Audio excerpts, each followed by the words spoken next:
এই ডক্টৰ হিমন্ত বিশ্ব শৰ্মা নেতৃত্বাধীন চৰকাৰখনে যি ধৰণৰ কূটকৌশল যি ধৰণৰ ষড়যন্ত্ৰ ৰচনা কৰি হ'লেও একাংশ এই বক্ৰপথৰে বাছনিভুক্ত ঠগ প্ৰবঞ্চনাৰে বাছনিভুক্ত বিষয়াক সুৰক্ষা দিবলৈ চেষ্টা কৰিছিলে সেই সুৰক্ষা এতিয়া বা সেই ষড়যন্ত্ৰ শেহতীয়াকৈ ন্যায়ালয়ে ৰায়ে উফৰাই দিলে কিয়নো বিগত 17 ছেপ্টেম্বৰ 2024 যি আমাৰ বিশেষ ন্যায়ালয় আছে এই বিশেষ ন্যায়ালয়ে যিখন আমাৰ SITৰ যিখন 14 নম্বৰ তেওঁলোকৰ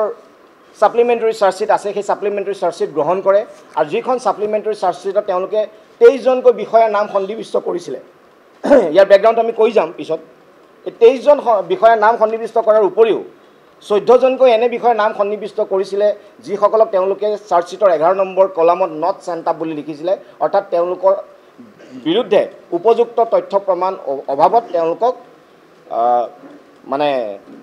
দুখী সাব্যস্ত কৰা নাই বুলি তেওঁলোকক প্ৰেৰণ কৰিছিলে কিন্তু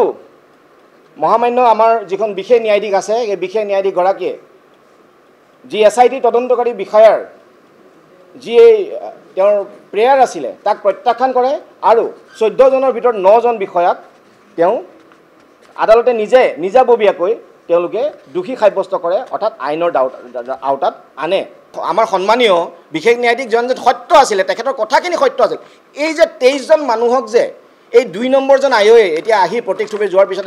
এই আয়োজনে আহি যে তেখেতে দোষী সাব্যস্ত কৰিব পাৰিলে এইটো আদালতৰ ৰায়ৰ কাৰণে হ'ল কাৰণ তদন্তকাৰী বিশেষ ন্যায়াধীশজনে ধৰি পেলাই ক'লে যিসকলৰ বিৰুদ্ধে চাৰ্জশ্বিট দিয়া নাই তুমি চাৰ্জশ্বিট দিয়া আৰু যাৰ কাৰণে 23 জনক তেখেতে চাৰ্জশ্বিট দিবলৈ বাধ্য হ'ল অৰ্থাৎ ইমান অপৰাধী ইমান গুৰুতৰ অপৰাধী যিসকলে ইমান ৰাজ্যৰ এটা ইমান ডাঙৰ পদবীত বহি আছে এই মানুহখিনিকো কিন্তু তেওঁলোকে বচাবৰ কাৰণে কিন্তু শেষ চেষ্টা কৰিছিলে এই যোৱা ছেপ্টেম্বৰ মাহৰ পৰা এতিয়া ছেপ্টেম্বৰ মাহ পালেহি এই প্ৰায় এবছৰ সময়ত তেওঁলোকে খালি ন্যায়াধীশ বিপ্লৱ কুমাৰ শৰ্মা আয়োগৰ প্ৰতিবেদনত নাম উল্লেখ কৰা মানুহখিনিকে কিন্তু তেওঁলোকে চাৰ্জশ্বিট দিবলৈ তেওঁলোকে সময়খিনি লগাই দিলে গতিকে কাৰ স্বাৰ্থত বিগত 2.5 বছৰে ন্যায়াধীশ বিপ্লৱ কুমাৰ শৰ্মা আয়োগৰ প্ৰতিবেদন ৰাজহুৱা কৰা নহ'লে আমাৰ প্ৰথম প্ৰশ্ন দ্বিতীয়তে আমি প্ৰশ্ন কৰিব বিচাৰিছোঁ যে কাৰ স্বাৰ্থত একাংশ ৰাজপত্ৰিত বিষয়াক শেষ সময়লৈকে কিয় কৈছোঁ শেষ সময়লৈকে কাৰণ শেষতো আদালতে 9 জন প্ৰাৰ্থীক কিন্তু নিজাববীয়াকৈ ল'বলগীয়া হ'ল তথাপিও কিন্তু তদন্তকাৰী বিষয়াই কিন্তু সেইসকলক বচাবৰ কাৰণে কিন্তু চেষ্টা কৰি আছিল আৰু এইটো সকলোৱে জানে যে পানেশ্বৰ সিঙে নোৱাৰিলে প্ৰতীক থুপে নিচিনা IPS বিষয়ে নোৱাৰিলে আৰু শেষত উপেন কলিতানো কোন তেওঁতো নোৱাৰিবই অৰ্থাৎ এজন পিছত এজন পৰিৱৰ্তন হৈ গৈছে কিন্তু কেইজনমান মানুহক বচাবৰ কাৰণে যিকেইজন মানুহক শেষত গৈ পেলাই কিন্তু ন্যায়ালয়ে ধৰিছে গতিকে কাৰ স্বাৰ্থত এই মানুহখিনি সুৰক্ষা কৰিবলৈ চেষ্টা কৰা হ'ল আৰু শেষৰ যি 3 নম্বৰ প্ৰশ্ন সেই প্ৰশ্নটো হৈছে যে 9 জন মানুহ আজি আদালতে নিজাববীয়াকৈ ল'লে ইটছ এ চিৰিয়াছ অফেন্স আমি জানালৈকে এতিয়ালৈকে আমি খবৰ লৈ আছোঁ এই মানুহখিনি নিজৰ পদবীত আছে নৱনীতা শৰ্মা কোকৰাঝাৰ এডিশ্যনেল SP নিচিনা পোষ্টত ৰাখিছে কিমান এটা ভয়ংকৰ কথা এগৰাকী বক্ৰপথৰে বাছনিভুক্ত বিষয়া নৱনীতা শৰ্মাৰ 50 নম্বৰ বৃদ্ধি হৈছিলে টেবুলেশ্যন চিটত অকল নৱনীতা শৰ্মাই নহয় নৱনীতা শৰ্মাৰ ভায়েক প্ৰিয়াংকুজ্যোতি শৰ্মাই একে বছৰত বাছনিভুক্ত হৈছিলে কেৱল সেয়ে নহয় নৱনীতা শৰ্মা আৰু নৱনীতা শৰ্মাৰ ভায়েকৰ ৰাকেশ পালৰ লগত কথোপকথন কৰাৰ CDR কল ডিটেইলছ ৰেকৰ্ড পুলিচৰ হাতত আছে ইমানখিনি বিয়াগুম তথ্য থকাৰ পাছতো আজিলৈকে যি আমাৰ লোকসেৱা আয়োগৰ এই যিটো ডিব্ৰুগড় পুলিচৰ গোচৰত 120B অৰ্থাৎ ষড়যন্ত্ৰৰ নিচিনা এটা ধাৰা আছিলে তাৰ পাছতো এই মানুহখিনিৰ বিৰুদ্ধে ব্যৱস্থা গ্ৰহণ নকৰিলে আৰু এতিয়া ন্যায়ালয়ে সেইখিনি মানুহৰ বিৰুদ্ধে ব্যৱস্থা গ্ৰহণ কৰাৰ পিছতো কিন্তু এতিয়ালৈকে তেওঁলোকক ছাছপেনশ্যন পৰ্যন্ত কৰা নাই আমি যিমান জানে 9 জনক ইমিডিয়েটলি ছাছপেনশ্যন কৰিব লাগিছিল 17 নম্বৰ পৰা আজি যথেষ্ট দিন আগবাঢ়িলে 3 দিন 4 দিন যথেষ্ট এয়া this is a serious offence গতিকে এই মানুহখিনিক অতি শীঘ্ৰে যাতে নিলম্বন কৰে আমি এই মঞ্চৰ পৰা আহ্বান জনাইছোঁ আৰু কথাটো হৈছে এইসকল মানুহৰ কিন্তু ছাছপেনশ্যন পানিছমেণ্ট হ'ব নোৱাৰে আপোনালোকে জানে চাগে যেতিয়া ছাছপেনশ্যন হয় এজন চৰকাৰী বিষয়া তেওঁ 3 মাহলৈকেহে 50% দৰমহা পায়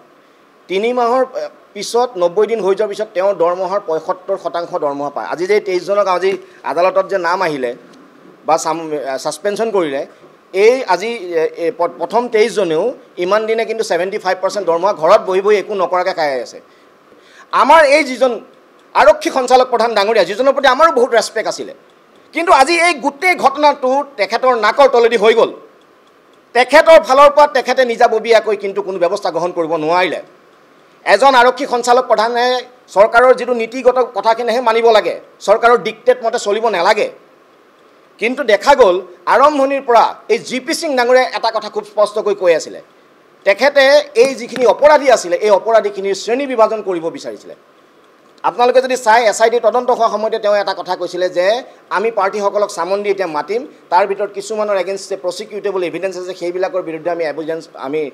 একশ্যন ল'ম, আৰু কিছুমানৰ বিৰুদ্ধে প্ৰচিকিউটেবল এভিডেন্স নাই, নন প্ৰচিকিউটেবল এভিডেন্স আছে বুলি তেখেতে কৈছিল। অৰ্থাৎ আৰম্ভণিৰ পৰাই যে এইটো এটা যে তেওঁলোকৰ যে এটা ষড়যন্ত্ৰমূলক, সেইকাৰণে আমি কৈছোঁ যে ষড়যন্ত্ৰ উফৰি গ'ল। এই যিজন 9জন স্পষ্টকৈ আজি যে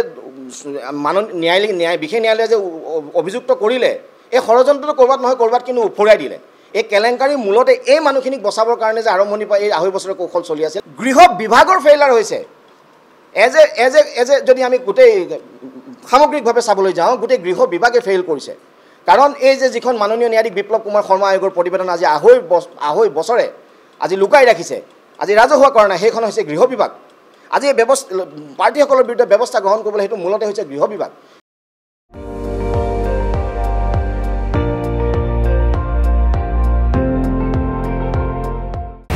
আপুনি চাই আছে ND24, সৰ্বশ্ৰেষ্ঠ নহয় সৰ্বোত্তমৰ দৌৰা।